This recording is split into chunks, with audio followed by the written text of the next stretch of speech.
Good morning. Now, I'm making this video because this is probably the biggest misconception that people have when it comes to habits. And it really stemmed from a client call that I had on Saturday morning. And he's been with me for a couple of weeks. And he mentioned the habits that we've given him because he feels like his life is a bit all over the place at the moment. He's being pulled in a million directions and he's struggling with time management, trying to implement some mindfulness, some peace, some relaxation into his day to then increase his energy, mental clarity, get more focused, and essentially be more productive both inside and outside of work. And he said that the habits are great, but they feel a little bit regimented, like he has to do them. And I think this is people's misconception a lot when it comes to habits, right? We view habits as we have to do them, like we're forced to do them for this specific outcome. So in this video, I just simply want to highlight the misconception. I've got 3 ways to really reframe it and how we can get more out of habits. So here we go. So a good place to start is, have you ever started a new habit, right? This could be working out, meditating, journaling, whatever it might be, only to feel like it then quickly turns into just another task or something that we add on our to-do list. It's something that you should do, but don't really want to do, right? It's easy to fall into the trap then of thinking that habits have to be strict, regimented routines, that in order to succeed in anything that we want to achieve from it, we have to do them perfectly every single day without fail. But here's the truth. Habits are not meant to be a punishment or a chore, right? They're simply tools, powerful, flexible tools that are meant to support you, not control you. So the first section is reframing habits. Okay, habits should act as some type of thing that comes in alignment with you.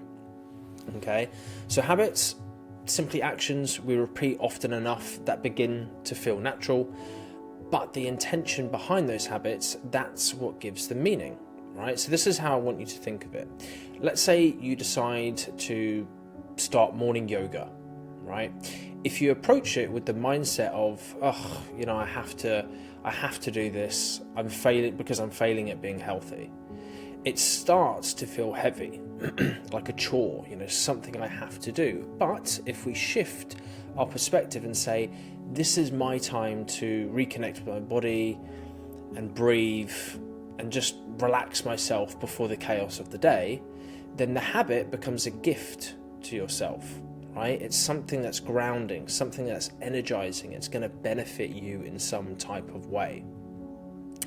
The difference isn't the habit itself, it's how you relate to it. Okay, so are you doing it to punish yourself, or are you doing it to support yourself? And you're doing the habit, of course, to support yourself. Second section, the myth of perfection. Okay, consistency shouldn't be looked at as a rigid, routined thing. There's a myth out there that habits only count if they're done perfectly, every day, same time, no exceptions. But real life just doesn't work like that, does it? Things get in the way, every day is different. So take this as an example.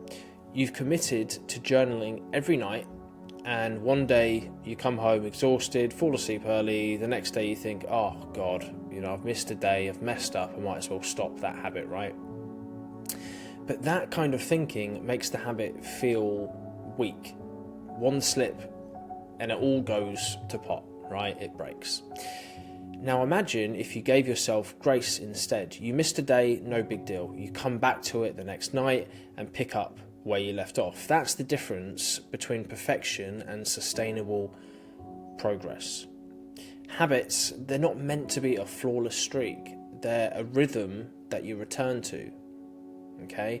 They're simply a set of tools that you can come back to whenever you need a specific outcome in your life. So like the journaling, that gives you a break from looking at screens. It gives you a break in the hecticness of today's world. and gives you time to think and digest your feelings and all that kind of stuff, right?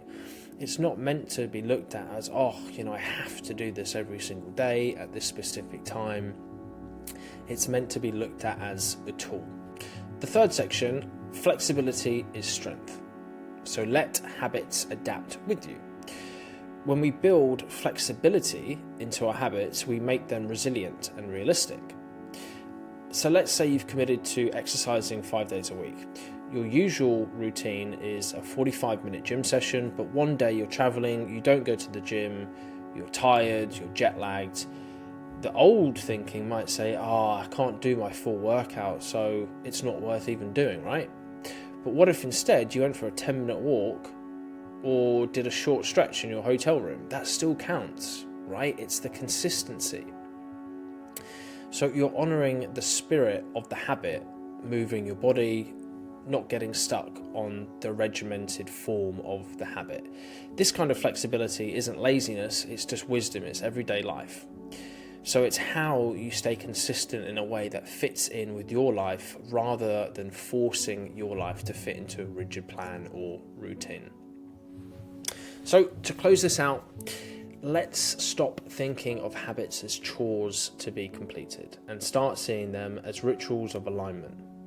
Small, intentional things that just connect us to who we want to become. Your habits, they don't need to be perfect.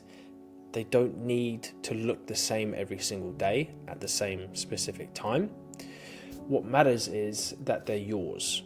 They're rooted in your values, led by your intentions, and shaped with compassion.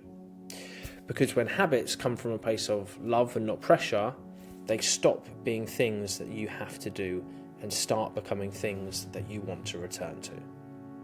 So I hope it actually went on a lot longer than I thought, but again, when you have so much value to share about habits and you really want to try and just change the misconception that people think about when they look at habits of a thing that they have to do versus a thing that's really going to support them and benefit them in some way, it really is a game changer when you change your perspective and mindset to that. So I hope that was useful. Appreciate you tuning in. See you in the next one.